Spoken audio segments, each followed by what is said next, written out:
Welcome to a series called The End of Times, where we're going through the book of Revelation verse by verse to see what it is we can expect to happen, but more importantly, what it is we should be doing in the end times. And as we've gone through this book of Revelation, we've reached a place where we see the beast again, and the beast is being ridden by a harlot. And we've spent several episodes talking about the harlot, and then as we talked about the beast, I discussed that I was going to break it up essentially into three sections. We're going to talk about the 10 horns, then the 7 heads, and then the beast itself. And as we've gone through that, we've talked about the 10 horns for the last 2 episodes. I'm going to just strongly encourage you to go back and watch previous episodes. I've said this in many episodes, but it's kind of ridiculous to suggest that you could just jump in a section kind of like this and then say, well, because I know a verse, or I know this verse, or somebody explained this one verse to me 10 years ago, that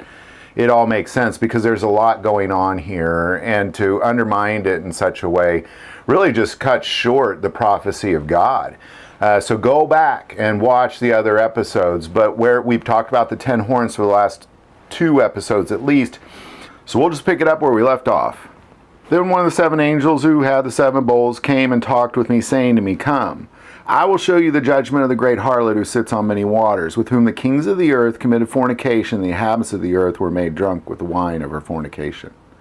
So he carried me away in the spirit into the wilderness, and I saw a woman sitting on a scarlet beast, which was full of the names of blasphemy, having 7 heads and 10 horns.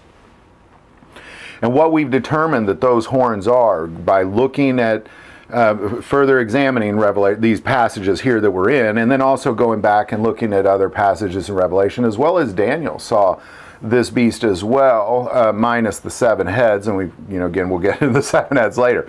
But what these are, and it's clearly spelled out, is these are 10 kings that have received 10 crowns. 3 of these kings are these horns. They're plucked out. They're removed from power, killed, eliminated, thrown to jail, something, or just canceled out of the power of 10 or whatever that may be, and replaced by the antichrist. And they have, what we know about these kings is they have no kingdom as of yet. They have authority for 1 hour. They are of one mind. That is very important in what we're going to kind of discuss, because today we're going to focus on what it is they do. They are of one mind. That's very important. They give power and authority to the beast. And, again, the beast is a bigger thing than just these 10 kings. And we'll get into that in future episodes. They make war with the Lamb. And everywhere we see this beast, when it's interpreted, it says, well, they will make war with the Lamb, or they will war with the saints. And then Jesus wins, end of story. The saints possess the earth. And it's almost like the angels, as they interpret this, are saying, well, yeah, I see you're focused on this beast, and you marvel, and you're amazed at its evil and destruction. But Jesus wins, saints inherit the earth.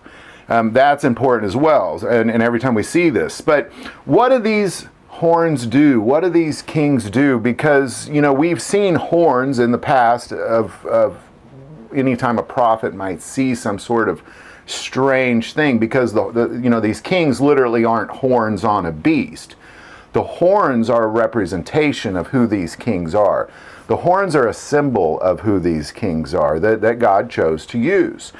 So we're going to go back to Zechariah, because there's a place in Zechariah where he sees some horns, and it's explained what these horns are very differently than what we see in the detail in Revelation. And again, here on God, Family, and Guns, we don't use anybody's interpretation of the Bible. We use the Bible as a cross-reference only. So if we're trying to understand something, the best reference, cross-reference to the Bible is the Bible. So we're going to go to Zechariah.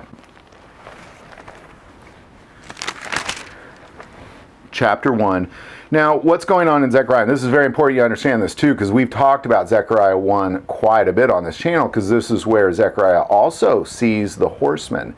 And immediately after, or during the same period of this same prophecy where he sees the horsemen, and God's and the angels is expressing to him what God's plan is to do with Israel and Judah after the 70 years of captivity, it says this in 18. Then I raised my eyes and looked, and there were 4 horns. And I said to the angel, who talked with me, "What are these?" So he answered me, "These are the horns that have scattered Judah, Israel, and Jerusalem." Then the Lord showed me 4 craftsmen. And I said, "What are these coming to do?" So he said, "These are the horns that scattered Judah, so that no one could lift up his head." That's some serious persecution right there. "But the craftsmen are coming to terrify them, to cast out the horns of the nations that lifted up their horn against the land of Judah, to scatter it." So here what God's talking about is that there was this moment in time where kings came. 4 of them apparently came and they scattered Judah. They came, and one being Babylon.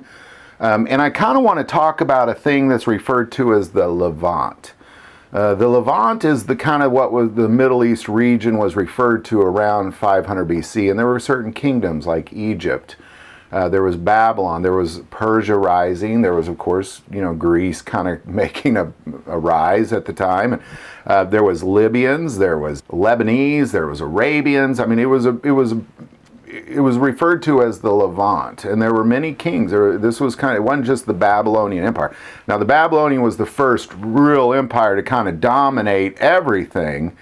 So these 4 horns were kings or kingdoms, because remember we said don't confuse that. So these 4 kings or kingdoms came from the Levant, and there was a lot of things that played out with these kings leading up to the captivity of Israel. So when Judah was being besieged by Babylon, they kind of would pay homage to Babylon to not destroy them, and they kind of had a really reasonable arrangement.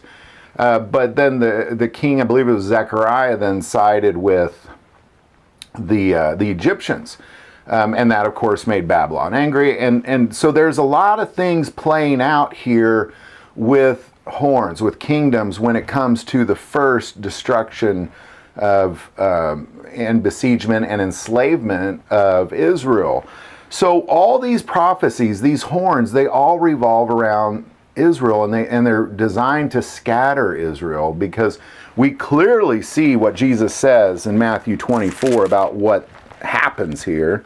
Starting 15, "Therefore, when you see the abomination of desolation spoken of by Daniel the prophet standing in the holy place, whoever reads, let him understand. Then let those who are in Judea flee to the mountains. Let him who is on the housetop not come down to take anything out of his house, and let him who is in the field not go back to get his clothes." So what Jesus is saying is that when these things, when you see these horns, when you see this, the little horn, do the things, and they're all of one mind. Keep that in mind. They're all of one mind. They're all being kind of controlled by the dragon. They're all of one mind. That when you see that, flee. In other words, scatter. So these horns are going to scatter Israel. They're going to scatter them once again. And that's a very important piece that we see to this, because almost all prophecy has to do with the coming of God's kingdom on earth as it is in heaven, and Israel, and Israel's role in all of that, including the birth of Jesus Christ, the coming of his second coming. All of that has to do with Israel because of the coming of God's kingdom on earth as it is in heaven, which is exactly what Revelation is all about. So it's important that we see that these horns, here what we see in Zechariah, the 4 horns, these are 4 kings, 4 kingdoms who are essentially going to do a very similar thing than these 10 kings are going to do. It's going to be kind of a ruling over Israel, a destruction of Israel. There's definitely going to be a scattering, because if we go back and see what Daniel said exactly would happen with this little horn, and again, they're all of one mind. If we look at Daniel 11, starting in verse 36, "Then the king shall do according to his own will.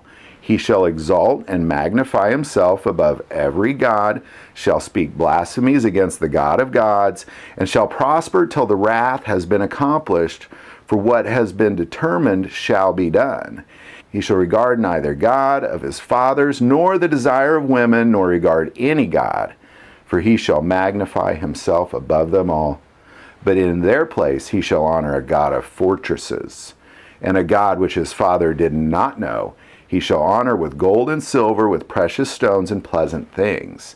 Thus he shall act against the strongest fortresses with a foreign god, which he shall acknowledge and advance its glory, and he shall cause them to rule over many and divide the land for gain. This is what this is all about. This is, so these 10 horns, they are of one mind, and this is happening. And now Israel's clearly scattered. What Jesus said, when you see that abomination, when you see that thing happen, if you're on the roof, like, just jump off, run. If if you're in the field, don't get clothes, don't get food, don't get nothing. Just run. This is a scattering of Israel because of what these 10 kings of one mind are going to do. But don't let it end. Like, we can still get detail. That's what's so beautiful about this Daniel 11. Let's go. Because again, there's 10 of them, and they're all of one mind. And then this happens in verse 40. At the time of the end, the king of the south shall attack him. Okay, there's the fall of one horn. And the king of the north shall come against him like a whirlwind, with chariots, horsemen, and with many ships, and he shall enter the countries, overwhelm them, and pass through. He shall also enter the glorious land, and many countries shall be overthrown. But these shall escape from his hand: Edom, Moab, and the prominent people of Ammon. Edom, Moab, and Ammon, we said in an earlier episode, is Jordan. And, I believe, if people were to ask me, well, where is safe during the end times, I believe that Israel's, obviously Israel's going to be there and all the way to Jesus' second coming, but I don't believe it's safe there. But I do believe Jordan will be safe, because they essentially escaped the antichrist somehow. And when Jesus sets his feet on the Mount of Olives and it splits that mountain in two, that makes a valley for the people of Jerusalem to flee straight into Jordan. So, just kind of a side note there. But to understand what these kings are doing, if you were to say, well, what do these 10 kings do? Well, they're of one mind. They will conquer Israel, and they will scatter them, and at the very least they're going to destroy Egypt and several other countries around there, at the very least. And that's what we're looking at here. And it's important that we don't get off track on what do these 10 kings do. There's a lot of assumptions that can be made, because they are the ultimate power in the entire world, and there's a lot of things that they say about taking the mark, doing these other things. So it's not just about Israel as far as what we can see. Now, the prophecy is just about Israel, but as far as what we can see, the rest of the world, we know that they are of one mind. They are the strongest power in the world, and they make the citizens of the world receive the mark of the beast. But in addition to that, we see the detail of what's actually taking place in Jerusalem, because that is going to be, it is the front line of the spiritual war between the dragon and a third of the angels, Michael, and 2/3 of the angels, the antichrist and the 10 kings, and the saints. It's not a pretty place to be. It's definitely not a safe place to be, that's for sure, but that's what this prophecy is about. When you look at the saints, when you look at the 144,000 Jews warring with the saints, because we've clearly spelled that out in many episodes. If you haven't watched the other episodes, the warring of the saints is brought up dozens of times in Revelation, and even every single prophecy about the end times talks about the saints inheriting the earth. But it's a war, and the saints they prevail for 3.5 years with the 144,000 Jews. And that most likely is going to be east of Jerusalem somewhere. So, and then these 10 kings, that's the war. So please understand that. There's a lot, obviously it affects the entire planet, but the war is between the saints, 144,000 Jews, the dragon, a third of the angels that are fallen, Michael, 2/3 of the rest of the angels, and the world is just a byproduct of the victimization of all that. So I'd love to hear your thoughts on all that. I kind of blasted into these 10 horns. That's why I wanted to do the other episodes first, to kind of, well, let's make sure we know that what these are first before we try to understand what it is they do. So hope this video helps. This isn't the end of the 10 horns. We'll talk about it a little bit more next time. And I think even in my own self, as I kind of spoke about this, I even raised some own questions in my own mind. So keep following. It's good stuff we're digging through here. I hope this was more helpful than confusing. Leave your comments below. If you like this video, click like and subscribe. If you feel called to support this channel to Patreon, that link is also below. But the most important part of this channel is we take prayer requests, so don't ever hesitate to send that in. Thank you for watching this episode of God, Family, and Guns. And as always, love God, love your family, and love guns.